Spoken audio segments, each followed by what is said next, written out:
Voltamos, enfim, com mais um vídeo para essa série e eu espero que eu consiga trazer outros vídeos nas próximas semanas. Quer dizer, acho que nessa semana sai mais um, aí outros virão após o fechamento da temporada com a final da Liga dos Campeões. Enfim, conseguindo agora ter um pouquinho mais de tempo para focar nesses vídeos um pouco mais atemporais. Se bem que esse traz a temporalidade do acesso, né? Eu tô falando do novo trio pertencente à Premier League a partir da próxima temporada, para a próxima temporada, melhor dizendo, 2023-2024, eu tô falando do Luton Town, do Sheffield United e do Burnley. Eu vou falar um pouco dos dois últimos citados aqui, tá? Eu vou falar um pouco do Burnley, vou falar um pouco do Sheffield United, mas eu vou falar muito do Luton Town. Eu vou concentrar muito, cara, porque é uma história de cinema, assim, é uma história fascinante, como que o Luton Town, ele chegou ao fundo do poço e agora está de volta à primeira divisão do futebol inglês. O Luton Town é o primeiro clube da história do futebol inglês a sair do que eles chamam aqui de non-league football, que é da quinta divisão adiante, um futebol que tem um pezinho no semi-profissionalismo. Ele é o primeiro clube a sair dessa zona para a Premier League. Cara, é um negócio de doido, assim. É um negócio de doido. E como é história de cinema, eu vou trazer o nosso protagonista aqui porque ele simboliza esse processo. Coloco na tela para vocês o Pelly Ruddock Mpanzu. Ele tem 29 anos, é o meia, nascido aqui na Inglaterra e que chegou ao Luton, chegou ao clube com 19 anos, portanto 10 anos atrás. E se tornou, neste sábado com o acesso, o primeiro jogador da história a passar por todos os acessos da estrutura do futebol inglês. Essa estrutura da EFL, né, essa estrutura que vai até a quarta divisão. Ele veio da quinta divisão, passou pela quarta, passou pela terceira, passou pela segunda e agora está na Premier League. É o primeiro jogador a fazer isso pelo mesmo clube. Cara, é inacreditável não só por essa ascensão, e eu vou entrar nos pormenores dela daqui a pouco, mas porque conversando com muitos torcedores de clubes das divisões inferiores da estrutura do futebol inglês, eu consigo ter uma compreensão muito maior do que a que eu já tinha sobre as dificuldades dessas ligas, principalmente na questão de manter jogador, da manutenção de jogadores. Então a história do Mpanzu, ela não é só incrível pelo acesso, claro que isso é a cereja do bolo, mas pela lealdade, sacou? É um cara revelado pela base do West Ham, que chegou lá em 2013 com 19 anos, provavelmente não queria jogar num clube que tinha uma estrutura muito pior do que a do West Ham e foi conquistando o coração dos torcedores e foi conquistando... O clube foi conquistando o coração dele, teve propostas para sair e resolveu ficar. E quando eu falo de conversar com pessoas, cara, foi dessa forma que eu me apaixonei pelas divisões inferiores do futebol inglês, sacou? Eu não acompanho com tanta frequência como eu gostaria, porque senão não teria vida e tampouco namorada. Porque eu trabalho com a Premier League e com a Champions, já tomam muito tempo da minha vida, mas, cara, é lindo você ver o que as divisões inferiores do futebol inglês fazem, cara. Essas finais de playoff em Wembley, o que o Sheffield Wednesday viveu há pouco tempo para conseguir o acesso para a final da terceira divisão, né, revertendo um resultado de 4-0 e com 30 mil pessoas no próprio estádio, na terceira... Então, assim, é muito bonito, cara. É muito bonito. Acho que no Brasil, o paralelo que eu consigo pensar rapidamente aqui é o Santa Cruz. Evidentemente, há outros exemplos que você pode estar me xingando por não lembrar. Mas, enfim, cara, voltando para essa história de cinema do Luton Town, ainda tem também um asterisco interessante. O principal rival do Luton Town, e o clube ele fica na cidade de Luton, que tem um aeroporto famoso aqui na Inglaterra. Essa cidade fica a 45 quilômetros ao norte de Londres, então no centro-sul do país. E o maior rival é o Watford, cidade vizinha. Os dois clubes, enfim, se detestam. O treinador que conseguiu o acesso com o Luton, ele foi demitido pelo Watford no início da mesma temporada. O Rob Edwards, demitido pelo Watford depois de 11 jogos, em setembro, contratado pelo maior rival, o Luton Town, em novembro, 2 meses depois. E aí, enfim, o resto é história. Cara, o maior título da história do Luton Town, é um clube fundado em 1885, foi a Copa da Liga Inglesa em 1988, pouco tempo depois do centenário do clube, portanto, um 3-2 para cima do Arsenal, de Tony Adams e Alan Smith, um resultado enorme para o Luton Town, que naquele ano conseguiu ficar entre os 10 primeiros colocados da primeira divisão inglesa. Nunca foi campeão da primeira divisão, e em 87 e 88 conseguiu no top 10 ali as melhores colocações da própria história dentro da primeira divisão. Só que em 92 caiu para a segunda divisão e perdeu o timing para entrar na festa da grana, principalmente da Premier League. O Luton Town é rebaixado na última edição do campeonato inglês antes de virar Premier League. Então perdeu esse trem da história. E não só perdeu, como foi afundando, cara. Em 92, portanto, caiu para a segunda divisão. 4 anos depois caiu para a terceira. Em 2001 caiu para a quarta, a última ali do futebol, entre aspas, profissional da Inglaterra. Aí consegue nadar de volta para a superfície e em 2005 chega para a Championship, a segunda divisão que já estava nomeada Championship, antes não tinha esse nome, né? Só que aí em 2009, aí 2005 foi caindo, em 2009 conheceu o fundo do poço, que é o que eu falei aqui, a quinta divisão. Non-League Football, a quinta divisão especificamente é conhecida como National League. Para você se situar, foi aqui o Wrexham, né? Essa história de Hollywood, de fato. Foi a liga, a divisão que o Wrexham foi campeão agora, arrebentando com mais de 100 pontos. A diferença é que para o Wrexham foi essa festa toda porque o Wrexham é um time pequenininho do país de Gales que nunca tinha chegado tão alto na estrutura do futebol inglês, vai disputar a quarta divisão pela primeira vez na própria história. O Luton, quando chegou na quinta, nunca tinha chegado tão no fundo do poço. Então, para o Luton Town foi um negócio bizarro ter chegado ali. E aí tem um caso que eu pesquisei aqui que eu acho interessante trazer, é que esse último rebaixamento para a quinta divisão, ele veio na esteira de uma punição de 30 pontos, perda de 30 pontos por conta de problemas financeiros. Foi assim, não há paralelo na história de punição tão grave dentro da estrutura do futebol inglês por problemas financeiros. 30 pontos, cara, irreversível, né? E aí tem um momento bonito em paralelo a esse rebaixamento já sacramentado, que na Copa da EFL, que é como se fosse a Copa da Liga, só que só para a terceira e quarta divisões, que tem o patrocínio de uma pizzaria chamada Papa John's, em paralelo, o Luton Town foi campeão dessa Copa para cima do Scunthorpe, em Wembley, colocando 40 mil pessoas no estádio. Dos 55 mil presentes, 40 mil, torcida do Luton, celebrando o título e protestando contra a punição sofrida pela Federação Inglesa. Então, assim, aquele momento de desespero veio... Naquele momento de desespero veio um sinal de que havia ali um clube sustentado pelo amor da torcida. E, cara, quando você chega na quinta divisão, para subir nas divisões inferiores do futebol inglês é uma loucura por conta dessa cultura dos playoffs, que é maravilhosa, mas ao mesmo tempo muito dolorida para quem fica pelo caminho, né? E na quinta divisão tem um ponto pior ainda, assim. É apenas um clube que é promovido automaticamente para a quarta. Então o campeão, ele sobe como foi o Wrexham.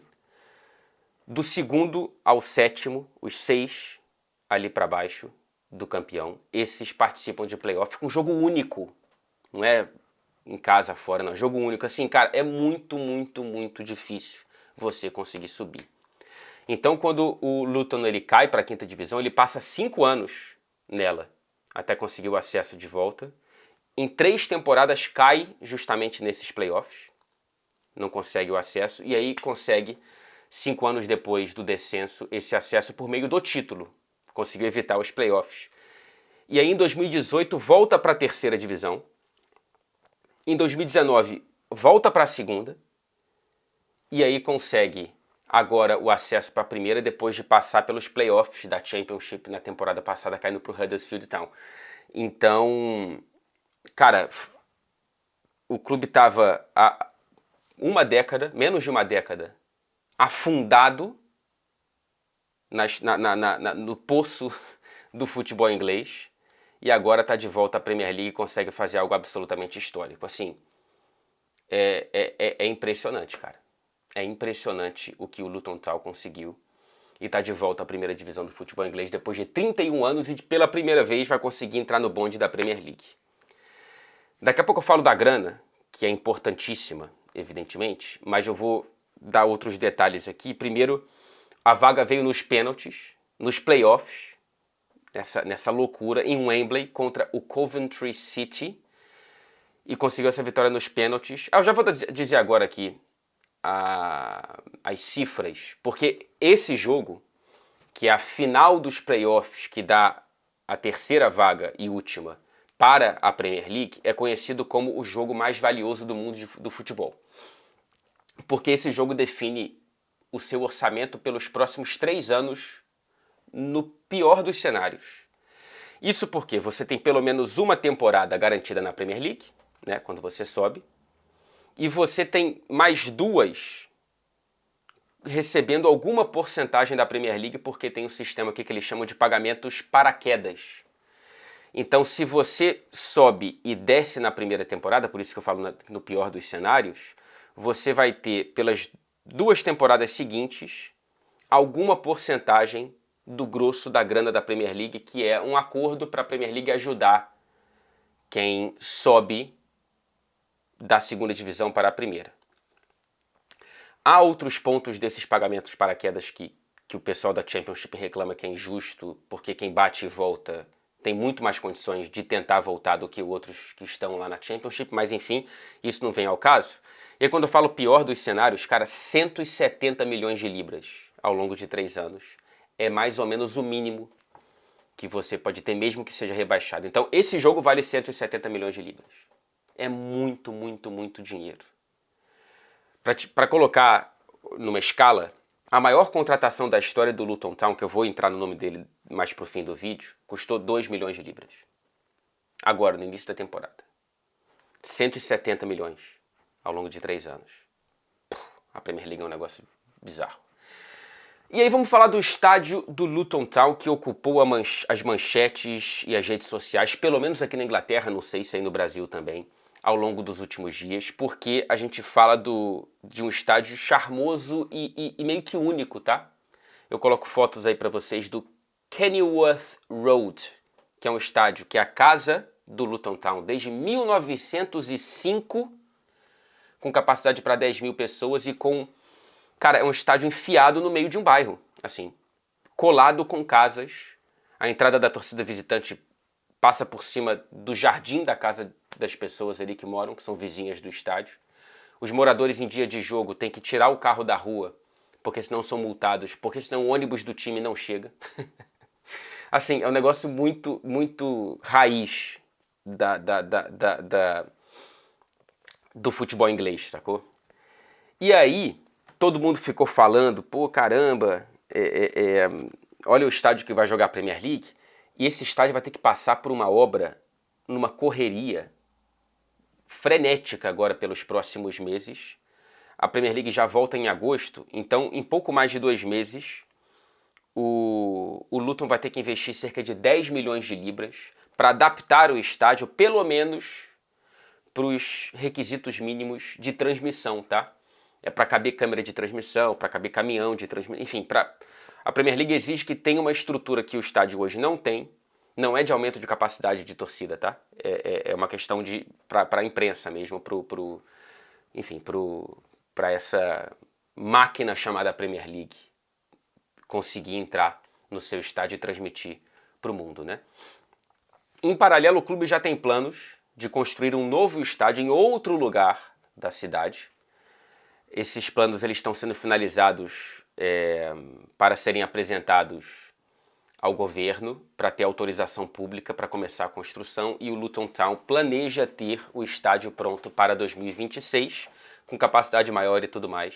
Enfim, esse estádio raiz, o Kenilworth Road, estará na Premier League. Não importa o que vão fazer com ele, vai continuar tendo esse charme. E eu espero visitar esse estádio na próxima temporada, apesar de ser um pouco improvável, já que Eu raramente cubro jogos da Premier League fora de Manchester porque a TNT não transmite, né? Eu já expliquei isso aqui em outro vídeo. Enfim, cara, tá muito forte essa luz, né? Perdão, deixa eu ver se melhorou agora.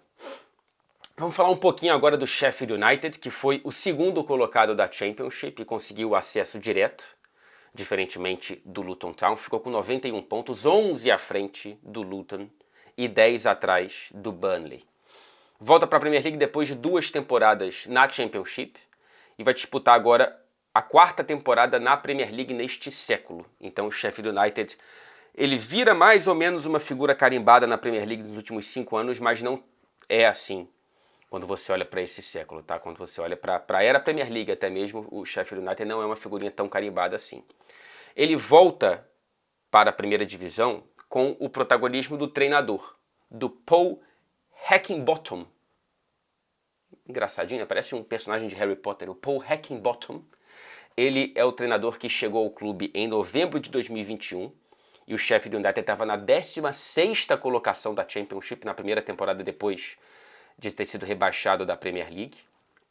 E ele resgata o clube e termina na 6ª colocação. E nessa temporada ele consegue o acesso confortavelmente na 2ª posição. O Sheffield United ele tem alguns jogadores interessantes, daqui a pouco eu vou entrar neles, e um principalmente, mas tem uma questão que coloca uma interrogação na próxima temporada do clube, que deve trocar de donos, tá? Pelo menos é essa a ideia do atual dono, mesmo com acesso para a Premier League. Inclusive, esse acesso veio em meio à proibição do clube de contratar na janela de inverno. Foi punido, ganhou um embargo de transferências pela EFL por conta de problemas financeiros. Enfim, o dono atual é o príncipe saudita Abdullah. Ou Abdullah, eu não sei falar, desculpa, acho que é Abdullah, melhor dizendo.